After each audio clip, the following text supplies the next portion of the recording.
రైతు సోదరులందరికీ నమస్తే. వెల్కమ్ టు మంచివాడు యూట్యూబ్ ఛానల్. ఈ వీడియోలో కనిపిస్తున్న గుజరాత్ రాష్ట్రానికి చెందిన మంచి క్వాలిటీ ఉన్న ప్యూర్ రాతి జాతికి చెందిన బుల్ ఆంధ్రప్రదేశ్ రాష్ట్రం హనుమాన్ జంక్షన్ కి చెందిన రమేష్ చంద్ర గారు అనే రైతు సోదరుడి యొక్క బుల్.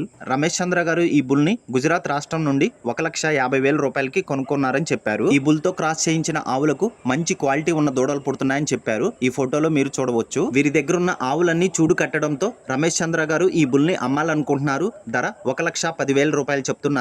ధర తగ్గించే అవకాశాలు కూడా ఉన్నాయని చెప్పారు. మీలో ఎవరైనా ఈ బుల్ని కొనుక్కోవాలనుకున్న వారు రైతు ఫోన్ నంబర్ ఈ వీడియో క్రింద ఇవ్వడం జరిగింది. కాంటాక్ట్ అవ్వండి. అలానే మీ దగ్గర ఉన్నటువంటి పశువులను సులువుగా అమ్ముకోవాలనుకున్న వారు నా వాట్సాప్ నంబర్ 9676992250కి వీడియో తీసి పంపించండి. గమనిక, మన ఛానల్ని 1,15,000 మంది ఫాలో అవుతున్నారు. కాబట్టి మన ఛానల్లో సేల్కి పెట్టినటువంటి పశువులు త్వరగా అమ్ముడుపోయే అవకాశాలున్నాయి. ఇప్పటి వరకు కొన్ని వందల సంఖ్యలో రైతులు తమ పశువులను కేవలం 200 రూపాయలతోనే తమ ఇంటి దగ్గర నుండే సులువుగా తక్కువ సమయంలో అమ్ముకోగలిగారు. కాబట్టి రైతు సోదరులు ఈ అవకాశాన్ని ఉపయోగించుకోగలరు. మరిన్ని వీడియోల కోసం మన ఛానల్ని సబ్స్క్రైబ్ చేయండి. ఈ వీడియోని లైక్ చేయండి. ధన్యవాదాలు. అలానే ఇన్స్టాగ్రామ్ ఛానల్ని కూడా ఫాలో అవ్వండి.